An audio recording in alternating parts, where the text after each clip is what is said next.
અમારા દર વખતે જે અમે અત્યારે અમારા જો ઓનલાઈન રજિસ્ટ્રેશનના બી કરીએ છીએ, જેમાં બધા જેટલા ગણપતિ છે, ક્યાં ગણપતિ છે, એના હાઇટ કેટલી છે, કેવી રીતે એના કઈ રસ્તાથી લઈ જવાના, જેના લીધે જે કે અમારા સુરત શહેર બધાને ખબર છે, લગભગ 136 જેટલા અમારા ફ્લાયઓવર્સના શહેર છે, ઓવર બ્રિजेस છે જો એમ.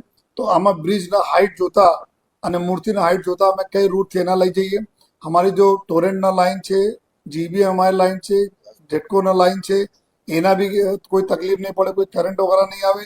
સાથોસાથ શહેરમાં સીસીટીવી કેમેરા, તો અમારા જો ગેન્ટ્રીઝ લાગેલા છે, તો સીસીટીવી જો નેટવર્કના જે એના ગેન્ટ્રી છે એના બી કોઈ અડચણ નહીં થાય. આ તમામ પ્રકારના અમારી જો ક્રાઇમ બ્રાન્ચ અને ટ્રાફિક, આ બંનેના ટીમો અત્યારે સર્વે કરી રહ્યા છે. અમે લોકો ગાડી ઉપર ડંડા લગાવીને હાઇટ પ્રમાણે બધા અત્યારે સર્વે કરીએ છીએ.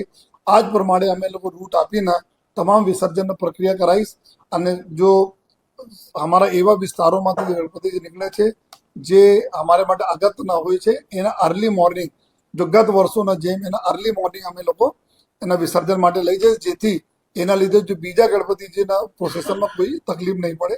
આ પ્રકારની વ્યવસ્થાઓ અમે લોકો કરી રહ્યા છીએ.